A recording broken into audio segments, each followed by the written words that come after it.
안녕하세요. 요즘은 100세 시대라는 이야기 많이 하는데요. 그렇게 보면 저는 이제 인생의 절반을 살았네요. 제가 100살까지 살지는 알 수 없으나 그렇게 나이를 계산하니 아직 제법 젊은 것 같기도 하고 그런 기분이 듭니다. 어떻게 보면 참 오래 살기도 했고 한편으로는 아직 살 날이 더 남은 나이이지만 문득 제가 지금까지 걸어온 발자취를 떠올려 보니 꽤 다사다난했던 것 같아요. 제 속 이야기를 잘 하지 않는 편이라 지금까지 어떤 삶을 살아왔는지 아는 사람들이 많지 않은데 혹시나 누군가에게는 이렇게도 살아갈 수 있구나 하는 희망이 될 수 있지 않을까 싶어 사연을 적게 되었습니다. 저는 한부모 가정에서 자랐습니다. 어릴 때는 곧잘 많은 분이 저희를 불우이웃이라고 부르더군요. 그게 무슨 의미인지 모를 정도로 어렸을 때는 왜 우리 가족을 두고 그렇게 부르나 싶었습니다. 초등학생 때 그 뜻이 궁금해서 사전을 찾아봤습니다. 처지나 형편이 딱하고 어려운 이웃. 그래서 그때 알았어요. 아, 사람들은 나와 엄마를 형편이 딱하고 어렵다고 생각하는구나. 그런 생각이 든 다음에는 문득 이런 질문이 생겼습니다. 왜? 사람들이 왜 저희를 그렇게 생각하는지가 궁금했어요. 아버지가 안 계셔서? 할머니나 할아버지가 없어서? 아니면 엄마랑 나 말고는 아무 가족도 없어서? 혹은 가정 형편 때문일까 싶은 생각이 들었어요. 가난이라는 사전적 정의를 찾아보지 않아도 우리 집이 어렵다는 것은 초등학교에 입학하기 전부터도 알고 있었거든요. 저는 엄마 외에 가족이 아무도 없었어요. 할아버지, 할머니는 친가 외가를 막론하고 아무도 없었어요. 제가 아주 어릴 때부터, 아니, 엄마는 자신의 어린 시절부터 꾸준히 일을 해왔습니다. 도와줄 사람이 아무도 없던 저는 아주 잠깐 보육원에서 지낸 적도 있고, 혹시나 제가 입양이라도 갈까 불안했던 엄마는 반년이 채 지나기도 전 금세 저를 찾아왔어요.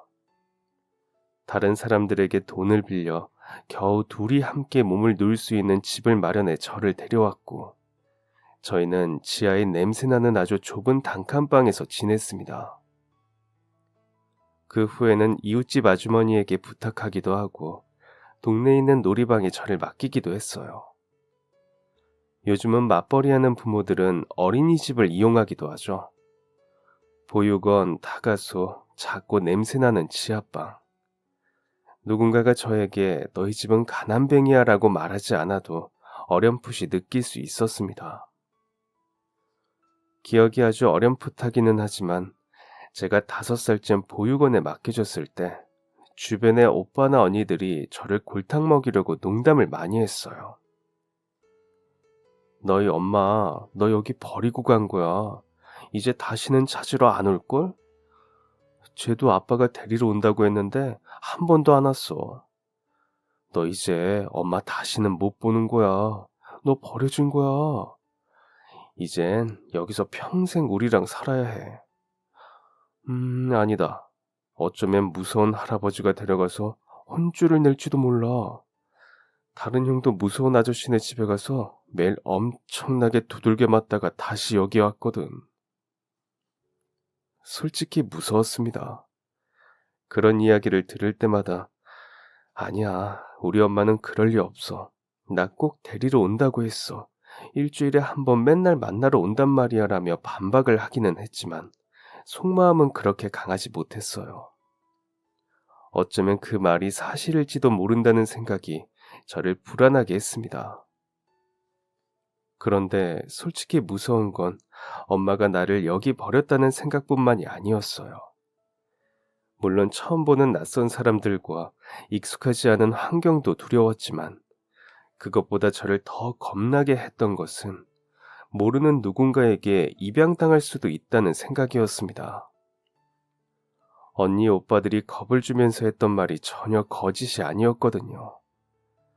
실제로 저희 보육원에는 입양을 가는 아이들이 많았어요.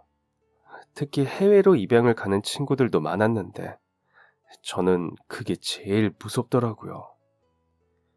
만약 한국 어딘가로 보내진다면 어떻게든 엄마를 찾아올 수 있지 않을까 생각이 들었지만 비행기를 타고 아예 모르는 나라로 가게 된다면 정말 두 번 다시 제 하나뿐인 가족과 만날 수 없을지도 모릅니다. 아마도 어렸기 때문인 것 같은데 그래서 그때 저는 그런 생각을 했어요. 내가 여기서 원장님과 선생님 말씀을 잘 듣고 착하게 지내면 나를 멀리 보내지 않겠구나. 지금 생각해보면 그냥 운이 좋았던 것 같아요. 오히려 착하고 말 잘 듣는 애들이 더 빨리 입양 갈 확률이 높을 것 같거든요. 그런데 그때는 입양이라는 게 뭔지 제대로 알지 못해서 그냥 말 안 듣는 아이들을 멀리 보내버린다고 생각했어요. 그래서 어린 나이였지만 어떤 상황이든 꾹 참고 이겨냈습니다. 가장 힘든 것은 흘러나오는 눈물을 멈추는 일이었어요. 하루에도 몇 번씩 엄마가 너무 보고 싶고 혹시나 입양을 갈까봐 두려워 눈물이 뚝뚝 나는데 울면 안 돼라는 노래 가사처럼 제가 우는 모습을 들키면 크게 혼이 날 것 같았거든요. 너 같은 울보는 여기 못 두겠다. 저를 쫓아낼까봐 두려워 5살 어린 나이에 눈물을 참는 법을 먼저 배웠습니다. 이불 정리, 청소, 선생님들을 도와 마당을 쓸고 맛이 없어서 뱉어버리고 싶은 밥을 억지로 삼키면서 그 생활을 견뎠어요. 지금 생각해보면 어린애가 얼마나 무서웠으면 그걸 버텼을까 싶어요. 그래서인지 어릴 때부터 인내심이 길러진 것 같아요. 어떻게 보면 좋은 걸까요? 인내심이 좋아서 힘든 일이 있어도 쉽게 포기하지 않고 버티는 재주도 있지만 한편으로는 꼭 좋은 것만은 아니다 싶기도 해요. 부당한 일이 있거나 참지 않아도 될 상황에서 우선 버티고 보거든요. 나를 힘들게 하는 일은 빨리 그만두는 법도 알아야 하는데 그게 잘 되지 않았어요. 모든 장단점이 있는 법이죠. 보육원에서 두려움을 이겨내면서 버티는 저도 힘들었지만 생각해보면 엄마는 얼마나 더 속을 졸이셨을까 생각이 들어요. 50대에 접어든 저는 자식이 둘이나 있는데 아이를 낳아보니 그때야 진짜 엄마 마음을 헤아릴 수 있겠더라고요. 애들이 잠깐이라도 나가서 놀다가 늦거나 핸드폰 배터리가 없었다면서 갑자기 연락이라도 안 될 때 정말 심장이 쿵 하고 내려앉았거든요. 요즘은 어린이집이랑 유치원에 CCTV를 핸드폰으로도 볼 수 있게 해뒀다고 하는데 그만큼 부모 마음이라는 게 한시도 아이를 눈앞에서 떼어놓기 어려운 것 같아요. 예전에 살던 아파트는 놀이터도 CCTV가 있어서 텔레비전으로 볼 수 있었거든요. 초보 엄마 시절에는 애들 걱정을 한시름도 놓을 수 없어서 나가서 논다고 하면 흔쾌히 보내놓고는 불안해서 그 CCTV 화면을 끝도 없이 보고는 했어요. 애들이 한시라도 제 눈앞에 안 보이면 불안함을 겪고 나니 알겠더라고요. 그러니 저를 보육원에 보내두고 엄마 속은 얼마나 더 타들어갔을지 말이죠. 보육원에서 다시 나와 엄마랑 살게 되었을 때 마냥 좋았어요. 지하도 단칸방도 저한테 중요하지 않았어요. 이제 어딘가 멀리 무서운 사람에게 보내질 걱정을 하지 않아도 된다는 사실만으로 내가 가장 사랑하는 가족인 엄마의 곁에 있을 수 있다는 것만으로도 마음이 놓였거든요. 하루 종일 엄마가 나가서 일하느라 떨어져 있어도 괜찮았어요. 끝나면 다시 저에게 돌아올 거라는 게 분명했으니까요. 언제 엄마와 헤어질지 모른다는 막연한 불안감에서 해방된 거죠. 엄마는 자신의 어린 시절에 대해 많이 이야기하지 않았어요. 엄마 말로는 딱히 이야기할 만한 특별한 추억이 없다고 하더라고요. 엄마도 어릴 때 아버지가 일찍 돌아가셨어. 그래서 엄마랑 남동생, 외할머니 이렇게 셋이 살았거든. 그런데 외할머니는 많이 무서운 분이었어. 엄마가 첫째라서 더 많이 혼내기도 했고 딸이라는 이유로 부당한 대우를 하기도 했거든. 옛날 말 중에 딸은 살림 미천이라는 말이 있거든. 딸을 낳으면 살림의 보탬이 된다는 이야기인데, 그래서 엄마는 어릴 때부터 할머니가 집안 형편에 도움이 되라고 나가서 일을 하도록 했어. 그래서 초등학교도 겨우 졸업했어. 사실 엄마는 중학교, 고등학교도 가고 공부를 많이 하고 싶었거든. 그런데 이건 엄마가 학교를 안 다녀서 그렇게 생각하는 걸 수도 있어. 막상 학교에 다녔다면 또 모르지. 아침마다 일어나서 우리 딸처럼 학교 가기 싫어서 이불 속에서 꼼지락 하면서 어떻게든 1분이라도 더 누워 있으려고 했을지도. 학교에 못 가게 해서 그런지 몰라도 이상하게 공부가 하고 싶더라고. 책도 읽고 싶고 교복도 입고 다니고 싶고 그냥 지나가다 동네 또래 애들이 학교 가는 모습 보면 부러웠어. 엄마는 아침마다 눈 떠서 걸어서 1시간도 더 걸리는 시내 너머의 부잣집들로 일을 다녔거든. 할머니가 돈 벌어와야 한다면서 일자리를 구해주셨는데 엄마가 사는 곳은 돈 없는 사람들이 사는 동네였고 출근하는 데는 부잣집들이라 엄청나게 멀리 떨어져 있었거든. 그런데 집도 차도 없고 자전거도 없고 또 버스 같은 것도 한참을 걸어 나가 있었어. 버스가 다닐 정도가 오면 그래 30분만 더 걸어가면 되는데 그냥 걷자 해버렸지. 또 돈이 아깝기도 했고 할머니가 돈 때문에 혼을 엄청 많이 내셨거든. 사실 할머니도 일하시느라 읍내까지 매일 걸어 다니셨으니 엄마가 불평할 수도 없었어. 그래도 아, 그래도 할머니가 야속했던 건 남동생은 공부를 계속 시켜주신 거였지. 할머니는 엄마 남동생을 집안의 장남이라며 무엇이든 다 해주셨어. 아들은 공부시켜야 한다면서 엄마한테 동생 뒷바라지를 하도록 돈을 벌어오게 한 거야. 옛날에는 그런 분들이 꽤 있었지만 그래도 참 야속하더라. 우리 엄마는 왜 남동생만 챙길까? 나도 학교 다니고 싶고 공부도 하고 싶은데 어쩌면 내가 더 잘할 수도 있는데. 뭐 그런 생각을 하면서 할머니를 밉다고 할 때도 있었어. 특히 엄마는 어려서부터 다른 집에 식모로 일했었거든. 엄마도 이제 막 초등학교를 졸업한 어린애였는데 어떤 집에서는 아기들을 돌보게 했어. 내가 남동생을 보살피기는 했어도 어린 아기들 돌보는 건 익숙하지 않아서 처음에는 혼도 얼마나 많이 났나 몰라. 애들은 계속 울고 나는 어찌할 바를 모르고. 그래도 그때 아기 키워본 경험들이 도움이 되어서 너 키울 때는 맘마도 기저귀 갈기도 아주 뚝딱 해치웠지. 가고 싶은 학교도 못 가고 남동생 학비 버느라 남의 집 식모살이 하는 것도 서러웠지만 그래도 가장 서글펐던 건 따로 있었어. 서글펐던 거? 막 가슴이 시리고 아픈 거.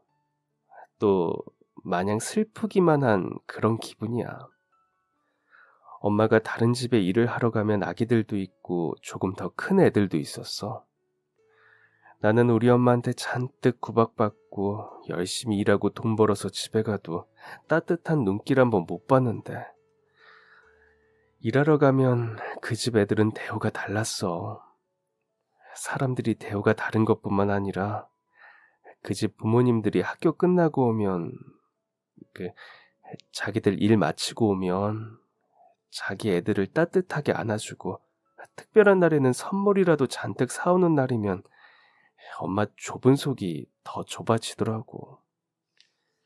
생일 축하 노래 부르고 케이크 먹고 선물 받고 그런 것도 부러웠지만 부모님이 자식을 사랑해주는 그 모습이 정말 부러웠어. 그 따뜻한 눈빛, 안아주는 손길, 포근한 품. 엄마는 할머니한테 한 번도 받아보지 못했던 것들이라서 그게 참 부럽더라고. 엄마는 할머니가 아직도 미워? 모르겠어. 할머니 생각할 때면 항상 마음이 복잡하거든. 미워하기도 하고 원망하기도 했는데 그래도 엄마잖아. 그런 생각이 들다가도 우리 사이가 조금은 나아질 방법이 있었을까 싶기도 하고. 엄마는 할머니 보고 싶어? 글쎄, 보고 싶어도 이제 못 보니까. 외할머니는 제가 태어나기 전 마을에 불이 나면서 사고로 돌아가셨었어요. 집 안에 있던 엄마의 남동생, 그러니까 제 삼촌과 같이 세상을 떠나셨다고 했죠. 그리고 그때 사고로 제 아버지도 목숨을 잃으셨다고 했어요. 워낙 큰 불이라 마을은 피해가 컸고, 나무로 만든 오래된 집이라 일을 하러 멀리 나온 엄마 빼고 온 가족이 그 화재로 세상을 떠났다고 하더라고요. 유일한 가족이었던 사람들이 세상을 떠나고 엄마는 더 이상 마을에 연고도 없고 고향이라고 특별한 의미가 있던 것도 아니라 그동안 모은 돈을 들고 떠났다고 해요. 저희 아빠도 부모님이나 가족이 없던 분들이라서 의지할 곳도 없었다고 하더라고요. 그 당시 저를 임신하고 있던 엄마는 작은 시골에서는 버는 돈도 고만고만하고 일자리가 많은 것도 아니라 큰 도시로 가야겠다는 생각이 들어 태어날 때부터 살았던 고향을 처음으로 떠나왔죠. 남아있는 친척들이 한 명도 없다고 했어요. 그러다 보니 엄마는 제가 태어난 이후에도 고향 근처도 찾아간 적이 없어요. 그래서 저 역시도 엄마의 고향에는 한 번도 가본 적이 없고요. 엄마는 남은 가족이나 친척들도 없지만 고향에서 좋았던 기억도 없어서 가고 싶지 않다고 말하고는 했죠. 그래서 저도 엄마의 고향을 한 번도 궁금해하지 않았어요. 제가 다른 가족들이나 친척들이 없이 엄마와 둘만 남게 된 것은 그 화재 때문이었어요. 저는 본 적도 없는 화재로 할머니와 삼촌, 제 아버지까지 잃어버렸죠. 집안 형편이 어렵기도 했고 그 화재 탓에 짐도 전부 다 타버려서 아버지 사진도 한 장 없다고 했어요. 다른 가족들 사진도 물론이고요. 자라면서 우리 아빠는 어떤 사람이었을까 하는 궁금증이 생겼지만 알 수 있는 방법이 없었어요. 우리 집에는 다른 가족들 사진이 하나도 없었으니까요. 그래서 우리 아빠는 어떻게 생겼을까 혼자서 상상의 나래를 펼쳐보기도 했어요. 텔레비전에 나오는 남자 배우들을 보면서 저렇게 생긴 사람일지 상상도 해보고 지나가는 아저씨들이나 친구들 아버지를 보면서 이미지를 그려보기도 했죠. 우리 아빠니까 나랑 많이 닮지 않았을까 하는 생각에 거울을 보면서 상상을 해보기도 했어요. 아빠의 사진이 하나도 없다는 건 안타깝고 답답한 일이기도 했지만 한편으로는 제 마음대로 원하는 아버지의 얼굴을 그려보면서 상상을 할 수 있다는 좋은 점도 있었죠. 집안 형편이 넉넉하지 못하다 보니 저는 아르바이트라도 해서 도움이 되고 싶었어요. 그런데 엄마는 자신의 어린 시절이 떠올라서 그런지 절대 안 된다고 반대를 하더라고요. 엄마는 네가 일하는 거 싫어. 너 어차피 나중에 대학 가면 하기 싫어도 앞으로 쭉 일해야 해. 나중에 어른이 되어서 일해도 늦지 않아. 그때는 그만두고 싶어도 마음대로 그만두지도 못하거든. 그러니까 지금은 그냥 열심히 학교 다니고 공부하고 친구들이랑 즐겁게 지내. 그게 학생인 네가 할 일이야. 돈 버는 건 엄마가 할 테니까 걱정하지 말고.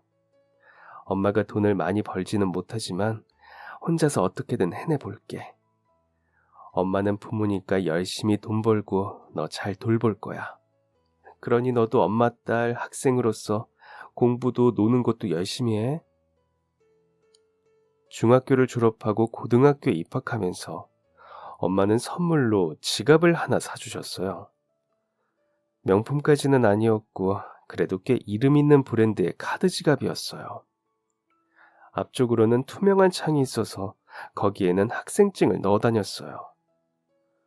문구점에서 싼 싸구려 지갑만 가지고 다니던 저에게 가죽, 그것도 브랜드 제품은 그 어떤 명품보다 대단한 선물이었어요.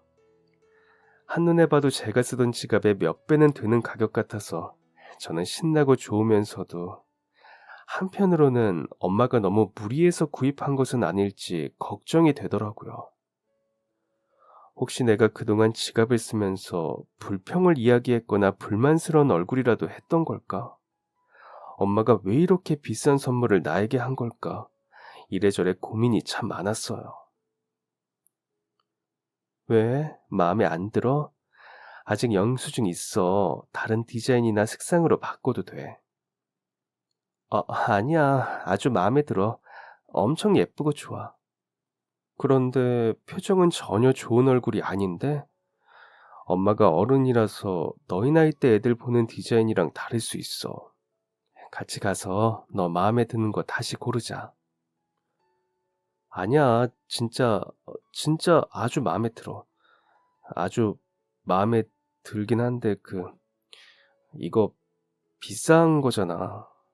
엄마 힘들게 일하는 거 아는데 이렇게 비싼 선물 받으니까 미안해서. 엄마는 아직도 시장에서 산 낡은 천으로 된 지갑 가지고 다니면서 엄마 것도 못 사고 내 것만 좋은 거 선물해 주니까 내가 너무 미안해서 그래. 아유, 우리 딸 이렇게 착해서 어떡하지? 이거 비싼 거 아니야. 아니 뭐 조금 비싸기는 하지만 네가 걱정할 정도로 비싼 건 아니야.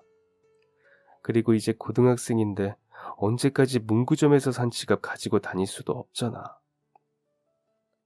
난 문구점 지갑도 괜찮아. 엄마, 이거 환불할 수 있으면 가서 환불하자 우리. 정말 예쁜데 내 마음이 편하지 않아. 그거 환불해서 엄마 일할 때 편한 신발이라도 사 신어. 엄마는 이 신발이 제일 편해. 엄마는 필요한 거 있으면 알아서 잘 사. 그러니까 걱정하지 마. 사람들이 하는 말 중에 좋은 신발을 신으면 멋진 곳으로 데려다 준다는 이야기가 있거든. 지갑도 그래.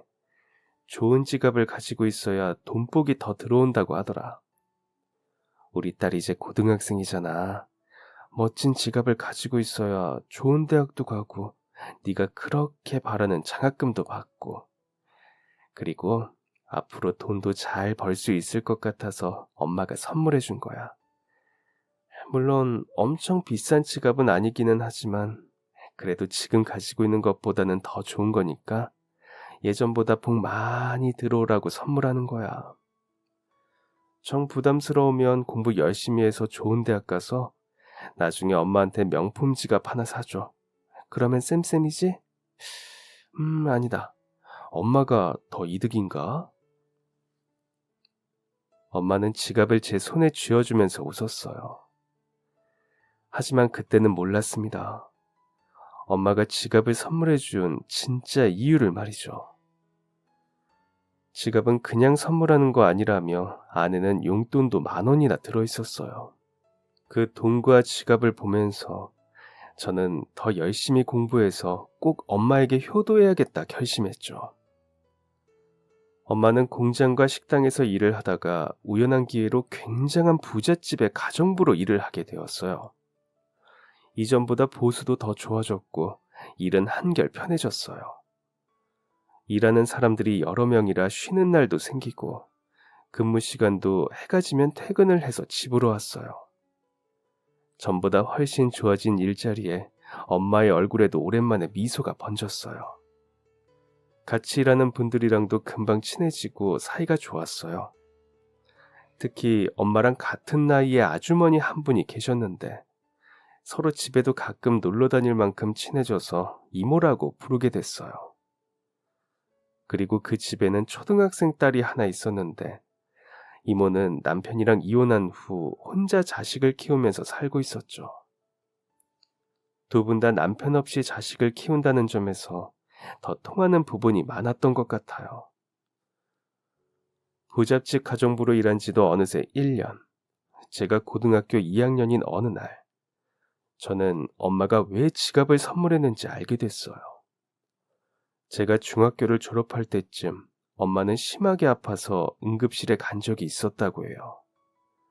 그리고 거기서 급성 심부전을 진단받았는데 이미 기능이 크게 저하된 상태라 예후를 예측하기가 힘들었다고 하더군요. 치료 과정 중 기능이 회복되지 못해 만성으로 진단받았고 이후 투석과 신장 이식을 진행해야 한다고 이야기를 들었어요.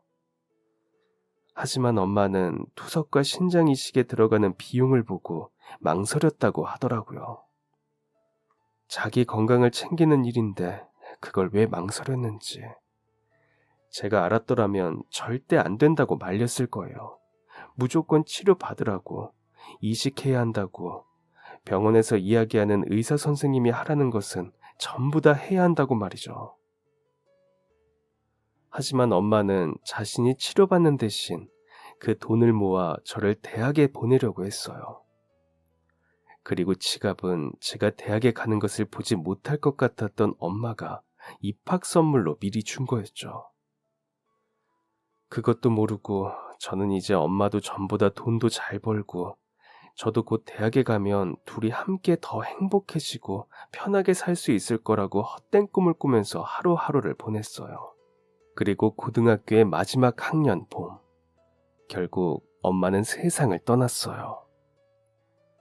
그때는 왜 몰랐는지 돌아가신 엄마의 얼굴과 몸을 보니 그동안 참 많이 아팠겠구나 싶더라고요. 왜 더 빨리 알아채지 못했을까? 내가 공부한답시고 너무 나만 생각했던 걸까 후회가 들더라고요. 엄마가 이렇게 매우 아팠는데 나는 왜 그동안 알지 못했을까 싶었죠. 의사 선생님은 이 몸으로 지금까지 버틴 것도 대단하다고 하더군요. 사실 몸 상태가 두세 달 안에 돌아가셨어도 이상하지 않을 정도인데 거의 8개월 이상을 버텼다면서요. 신장 투석이라도 받으시라고 몇 번을 설득했지만 안 된다고, 우리 딸 대학 보내야 한다고 단호하게 거절하셨다고 해요. 그깟 대학이 뭐 그렇게 중요하다고, 대학 안 가면 또 어떻다고. 어릴 때부터 공부가 한이 되었던 엄마한테는 어쩌면 목숨보다 중요했을지도 몰라요. 공부 잘하는 딸의 앞길을 자기가 아파서 막고 싶지는 않았을 거라고 어른이 된 지금에서야 이해하게 됐습니다. 엄마의 장례 준비를 해야 하는데 그동안 찍어둔 사진 하나 없더군요. 예전에는 돈이 없어서 그 후에는 사진값이 아깝다며 일회용 카메라로 엄마는 내 사진을 그렇게 잔뜩 찍어주고는 자기 얼굴 하나도 남기지 않았어요. 그래도 집안을 구석구석 뒤지니 그래도 뭔가 하나 나오더라고요. 아주 오래전 찍은 엄마의 모습이었어요. 언제 어디서 찍었는지 모르지만 지금의 제 나이 또래처럼 보이는 엄마의 얼굴이었어요. 지금까지는 한 번도 보지 못했던 아주 밝은 웃는 얼굴이었죠. 건강해 보이는 엄마의 얼굴을 보고 있으니 다시금 왈칵 눈물이 쏟아져 나왔어요. 이렇게 예쁘고 밝게 웃을 줄 아는 사람이었는데 어릴 때는 외할머니 등살에 밀려서 일만 하고 저를 낳은 이후는 자식 먹여 살리느라 치료도 못 받고 세상을 떠나버렸죠. 사진 속에 웃고 있는 엄마 얼굴을 보면서 잠깐 장례식도 잊고 한참을 울었습니다. 당장 장례는 어떻게 진행해야 하는지 막막한 저에게 도움이 되어주는 유일한 사람이 있었어요. 엄마와 같이 일을 다니면서 친하게 지내던 이모였어요. 이모는 엄마가 돌아가신 후 장례를 치르는 동안 제 곁을 지켜주었어요. 이런 일은 난생 처음이라 아무것도 모르는 저를 옆에서 잘 보살펴 주었죠. 괜찮니? 아휴, 당연히 안 괜찮겠지. 아직 미성년자이기도 하고 엄마 없이 너 혼자 지내는 게 쉽지 않을 것 같아. 그래서 말인데 혹시 이모 집에서 지내면 어때? 이모 집에서요? 이모랑은 친하기도 하고 은별이랑도 자매처럼 좋은 사이잖니. 어차피 동네니까 학교 옮길 필요도 없고 이제 졸업까지 얼마 남지도 않았는데 전학 가는 것도 그렇잖니. 보육원이나 쉼터같이 낯선 곳에서 지내는 것보다 그래도 이모 집에서 지내는 게 낫지 않을까? 재밌고 유쾌하고 저에게 진짜 친이모처럼 대해주던 분이었는데 집으로 들어가고 나니 완전히 다른 사람이 되었어요. 태세 전환이라고 하죠. 태도가 아예 다른 사람으로 돌변하더라고요. 같은 사람이 맞나 싶을 정도로 완전히 달라졌는데 부모님도 돌아가시고 가족도 없는 저에게는 선택권이 없었어요.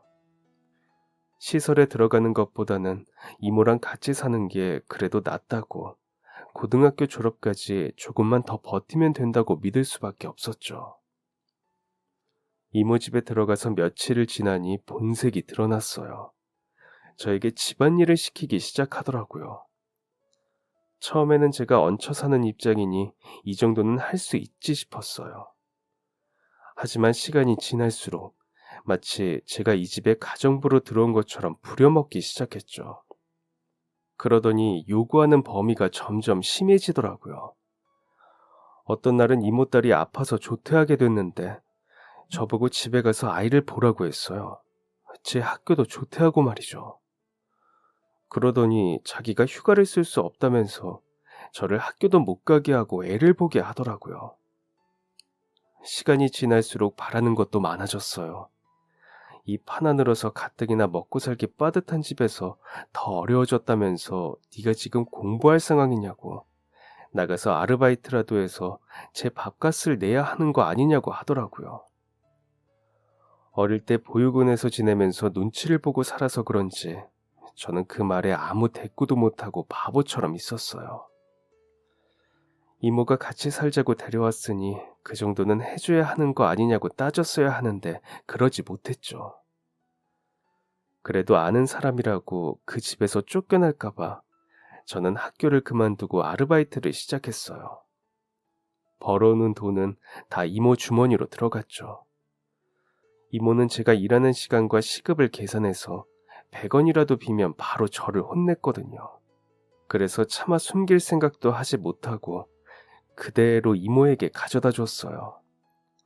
하지만 시간이 지날수록 저는 제대로 된 사람 취급도 받기 힘들었어요. 이모 집에 들어온 지도 어느새 7개월쯤이 되면서 11월 추운 겨울이 되었지만 저에게는 여전히 반팔 티셔츠 하나뿐이었어요. 제가 집에 들어오고 나서 자리를 차지한다면서 이모가 제 짐을 거의 다 가져다 버렸거든요. 그러고는 날이 추워져도 잠바는커녕 가디건 하나도 사주지 않았죠. 아침에 일을 하러 갈 때면 살을 내는 차가운 바람에도 저는 반소매만 입고 다녔어요. 찬바람을 맞으면서 일을 하러 가던 그날, 갑작스럽게 엄마가 선물해준 지갑의 사진이 보였어요. 엄마의 장례식에서도 썼던 유일한 사진을 선물 받은 지갑에 넣어 다녔거든요. 지갑에 투명한 창으로 환하게 웃고 있는 엄마의 얼굴이 보이자마자 가슴속에 불꽃이 일어나는 것 같았어요. 내 자식 너무 귀해서 아르바이트 한 번을 못하게 했던 엄마가 이 모습을 본다면 어떻게 생각할까? 그래서 저는 일하러 가던 발걸음을 다시 이모 집으로 옮겼어요. 집에 들어가니 이모는 일하러 나가고 딸은 학교에 가서 아무도 없더라고요. 그리고 이모 방으로 들어갔어요. 방을 뒤지다 보니 서랍 안쪽에서 20만 원이 보이길래 바로 책가방에 넣고는 집을 나왔습니다. 아무런 계획도 없이 그렇게 무작정 가출했어요. 19년 동안 살면서 처음으로 아무런 계획도 생각도 하지 않고 저지른 일이었죠. 가출은 처음이라 뭘 해야 할지 모르겠더군요. 대신 돈을 훔쳤으니 여기 있어서는 안 되겠다 싶어 멀리 도망가자 생각이 들었어요. 그래서 버스를 타고 서울역으로 갔습니다. 하지만 막상 서울역에 도착하니 뭘 해야 할지 모르겠더라고요. 아는 곳도 없고 알만한 사람도 없고 도움을 청할 데도 없었죠. 어디를 가야 하는 건지 가격은 얼마인지 아무것도 몰랐어요. 그래서 혼자 서울역을 어리둥절하고 불안한 표정으로 두리번거리면서 방황했습니다.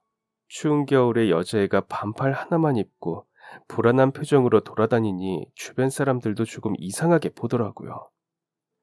특히 영무원들이 저를 보더니 수근거리는 모습을 보고 혹시 내가 돈을 훔친 게 들켰나 싶은 재발절인 심정에 더욱 불안해지기 시작했어요.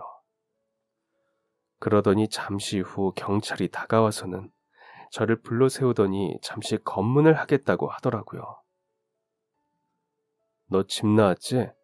이 날씨에 반팔을 입고 가출을 해? 너 그 가방에는 뭐 들었어? 아무것도 안 들었어요. 아무것도 아니에요. 저 가출한 거 아니에요.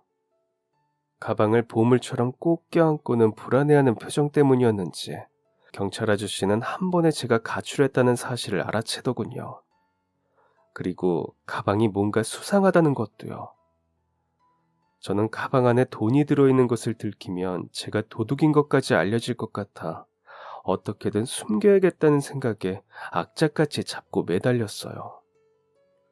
경찰 아저씨도 가방을 보여주지 않으려는 제가 이상하다고 느꼈는지 어떻게든 뺏으려고 했죠. 그렇게 서로 실랑이 하다가 들고 있던 지갑이 바닥으로 툭 하고 떨어졌어요. 순간 너무 당황해서 지갑을 멍하니 쳐다보고 있는데 경찰 아저씨가 먼저 지갑을 줍더니 그 자리에 그대로 표정이 굳은 채 얼어붙었습니다. 너 이 사람 알아? 저희 엄마예요. 돌려주세요. 저한테 하나밖에 없는 엄마 사진이에요. 이 사람이 이 사람이 너희 엄마라고? 경찰 아저씨는 사진과 저를 거듭 번갈아 보더니 갑자기 어딘가로 전화했어요. 그러더니 아주 낮고 근엄한 목소리로 저에게 따라오라고 했죠. 도망치려는 생각도 하지 못한 채 저는 무서워서 그 뒤를 그냥 따라갔어요. 제 지갑을 여전히 그분이 가지고 있기도 했고요. 지갑과 사진은 저에게 유일하게 남은 엄마 물건이었기에 두고 도망칠 수는 없었거든요. 경찰서에 가는 동안 그분은 단 한마디도 하지 않았어요. 그리고 경찰서에 도착해서는 저를 구석에 있는 소파에 앉아 있으라고 했죠. 아무 말도 하지 않고 계속해서 제 얼굴과 사진만 번갈아 보면서 말이죠.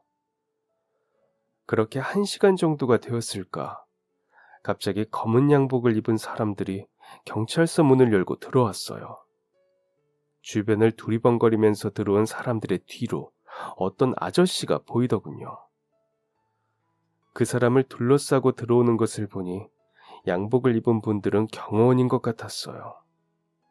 경호원까지 데리고 다닐 정도라니 얼마나 대단한 사람인가 싶었죠. 연예인이라도 되나? 그때는 그런 생각이 들었어요. 그런데 경호원들 뒤로 나타난 그 아저씨는 제 쪽으로 오더니 저를 뚫어져라 쳐다보더라고요. 네가 옥분이 딸이니? 네? 저희 엄마 이름을 어떻게... 네가 옥분이 딸이야? 맞아? 너희 엄마 이름이 윤옥분 맞아? 네. 저희 엄마를 아세요? 그럼 네가 옥분이 딸, 네가 내 딸인 거니? 아저씨는 저를 붙잡고는 그대로 무릎을 꿇으며 바닥에 미끄러졌어요. 그러더니 다 큰 어른이 그 자리에서 엉엉 울기 시작하더라고요. 경찰 아저씨가 조용히 제 지갑을 아저씨에게 내밀었고 그걸 보더니 다시 한번 바닥을 쿵쿵 치면서 울었어요. 그리고 다시 지갑의 사진과 저를 번갈아 보면서 오열했죠. 저는 이게 다 무슨 상황인가 싶어서 아무 말도 행동도 할 수가 없었어요. 태어나서 처음 보는 낯선 아저씨가 갑자기 나타나서 저희 엄마 이름을 말하면서 딸이냐고 물어보니 황당할 수밖에요. 그리고 울음소리에 섞여 제가 당신 딸이냐고 물어보는데 더욱 황당했죠. 한참을 울던 아저씨는 이제 좀 진정이 되었는지 경찰 아저씨랑 무슨 이야기를 나누더니 저보고 밥을 먹으러 가자고 했어요. 이걸 따라가도 되나 한참 고민했는데 이제는 제 지갑이 그 아저씨 손에 들려 있어서 어쩔 수 없이 뒤를 따랐죠. 경찰서를 나왔더니 앞에는 엄청 비싸 보이는 검은색 차가 있더라고요. 심지어 사람들이 자동차 문도 열어주더라고요. 그렇게 그 차를 타고 20분 정도를 달려가니 한적한 동네에 도착했어요. 언덕을 따라서 올라가더니 엄청나게 커다란 집 앞에 차가 멈췄죠. 대문이 제 키를 훌쩍 넘는 높이였어요. 문 하나가 제가 지내던 방 크기 같더라고요. 차에서 내리니 사람들이 나와서 문을 열어주고 안쪽으로 들어가니 돌계단을 따라서 제가 살던 단칸방보다 넓은 마당이 펼쳐졌어요. 그리고 집에 도착했는데 그동안 드라마에서나 보던 어마어마한 규모였어요. 거실을 지나서 안쪽으로 들어가니 식탁이 있는 공간이 나왔어요. 자리에 앉으면서 아저씨가 뭐라고 이야기하니까 아줌마들이 주스랑 과자를 들고 나오더라고요. 저는 꿈에서도 꿔보지 못한 상황에 넋이 나가서 그저 멍하니 이 모든 광경을 바라보고만 있었어요. 많이 놀랐지? 나도 동생한테 연락받고 크게 놀랐단다. 아까 만난 경찰이 내 남동생이야. 지갑을 주었는데 옥분이 사진이 있다고 와서 봐야 할 것 같다고 하더구나. 그 사진 속 사람을 자기 엄마라고 이야기하는 여자애가 있다면서. 저희 엄마를 어떻게 아세요? 네 엄마랑 나는 아, 그 어디서부터 이야기해야 할지 모르겠구나. 엄마가 너에게 어디까지 이야기했는지도 모르겠고 네가 이해하기 쉽게 설명을 하자면 그 내가 네 아버지 같구나. 이 사진은 내가 옛날에 찍어준 거야. 학교 과제라는 핑계로 근처 시내에 같이 산책하러 가자고 꼬셔서 첫 데이트를 하러 갔지. 그때 찍은 사진 하나는 내가 갖고 한 개는 너희 엄마를 줬거든. 동생이 네 학생증을 봤는데 올해 19살이라지? 너희 엄마가 널 임신한 채로 고향을 떠났을 때랑 시기도 딱 맞는구나. 그때 나에게 편지도 아무런 메모도 남기지 않고 떠나서는 그 후에도 연락 한 번 한 적이 없단다. 네, 그럴 리가요. 엄마가 저희 아버지는 화재로 외할머니랑 삼촌이랑 같이 세상을 떠났다고 했어요. 그래서 고향을 떠나왔다고. 엄마가 그렇게 이야기했구나. 뭐 고향을 떠난 것은 맞아. 다만 가족들이 화재로 세상을 떠나서는 아니었단다. 옥분이 아니 그러니까 너희 엄마는 어릴 때부터 다른 집을 다니면서 일을 했어. 그의 어머니가 참 지독한 분이셨거든. 아들만 잘 키우면 된다고 생각하는 그런 분. 그래서 초등학교만 졸업시키고는 마을 근처 여러 부잣집에 너희 엄마를 일하러 보냈단다. 그렇게 여러 집을 다니다가 우리 집과도 인연이 된 거야. 20살이 된 너희 엄마는 원래 집에서 조금 떨어진 곳에 숙식 제공한다는 조건에 일을 시작하게 됐단다. 그리고 나는 네 엄마를 보자마자 사랑에 빠졌단다. 내가 세상에서 봤던 그 어떤 사람보다 아름다웠어. 특히 이 사진처럼 웃는 모습이 정말 예뻤지. 처음에는 수준이 맞는 사람 만나라고 거절했지만 시간이 지나면서 조금씩 나에게 마음을 열었단다. 너희 엄마는 동생 학비를 대기 위해서 일해서 버는 돈은 다 시골집에 보냈어. 그리고 난 너희 엄마를 힘들게 하는 그 집에서 하루빨리 독립시켜주고 싶었다. 젊은 나이 우리 만남은 뜨겁게 불타올랐고 그만 순서가 바뀌어서 네가 먼저 생기게 되었어. 그래서 내 부모님에게 결혼하겠다고 이야기했지.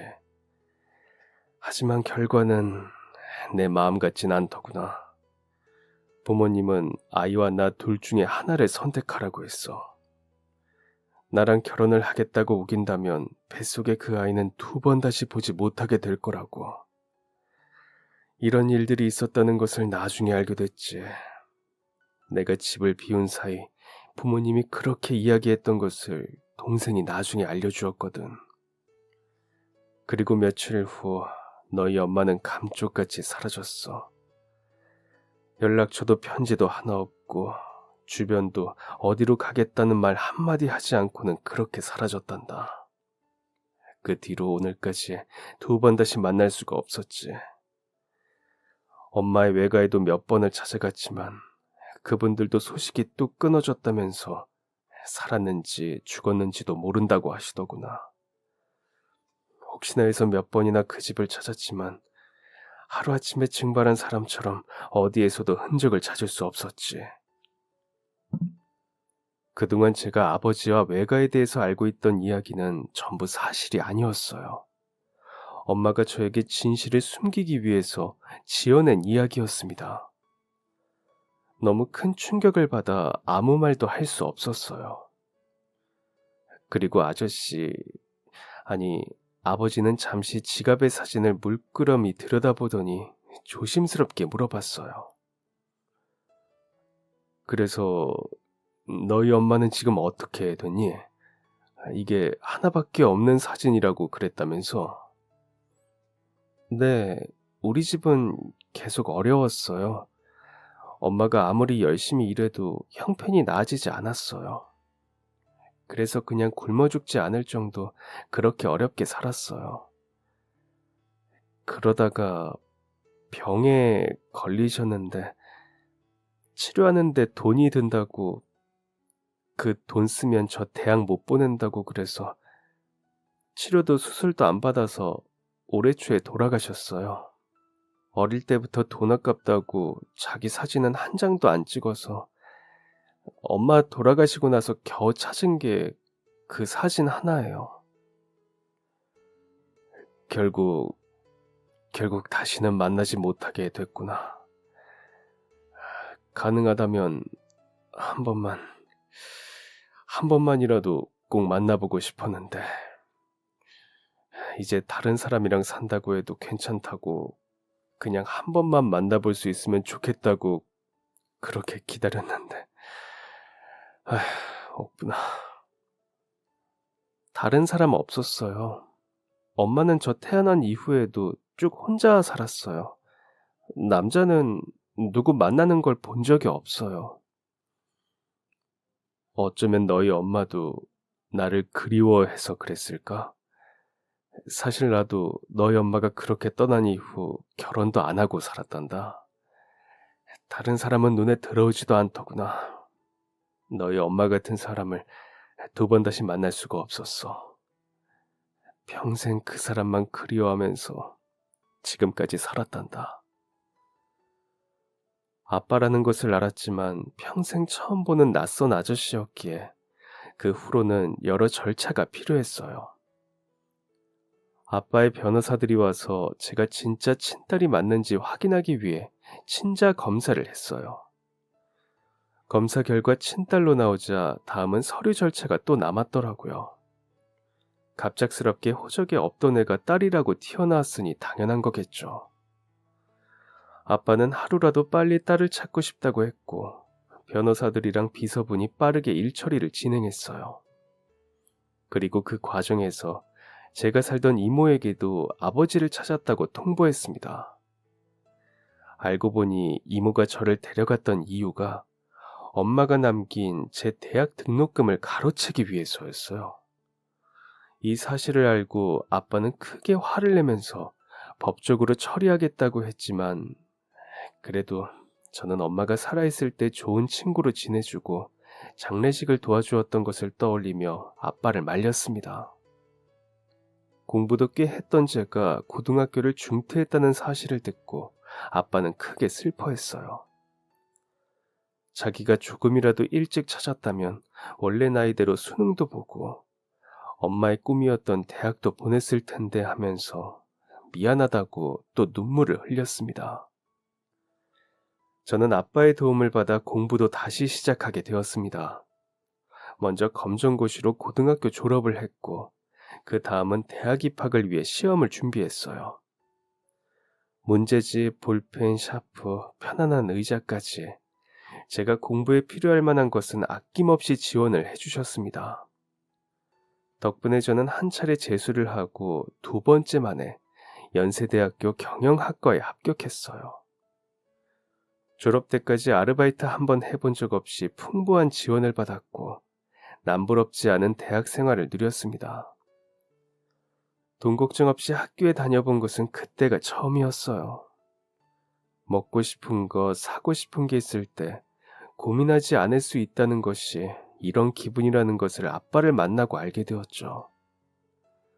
대학을 나온 이후에는 아빠가 운영하는 식품회사에 입사했어요.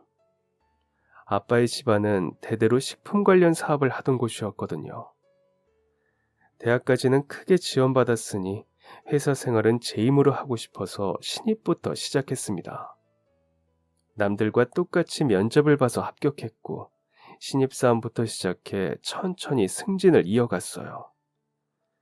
세상에 완벽한 비밀은 없다고 결국 제가 회장님 딸인 게 소문이 났지만 그동안 워낙 열심히 회사 생활을 했기에 따가운 시선은 적었어요. 그래서 제가 경영에 참여하게 되었을 때도 다행히 큰 반대가 없었습니다. 저는 대학 때부터 만난 남자와 결혼했고 남편은 대학원을 졸업한 후 저를 돕기 위해 회사에 들어왔어요. 그리고 저희 부부는 아빠가 오랫동안 운영해온 회사를 물려받아 성실하게 이어가고 있는데요. 이제는 머리가 새하얀 할아버지가 된 아빠는 경영에서 물러나 예쁜 손주들을 보면서 지내고 계세요. 그리고 지금까지도 일주일에 한 번 엄마의 납골당을 찾아가는데요. 지금도 가끔 대학도 고등학교도 포기하고 벼랑 끝에 서 있던 저를 위해 엄마가 아빠를 선물로 만나게 해준 것은 아닐지 생각합니다.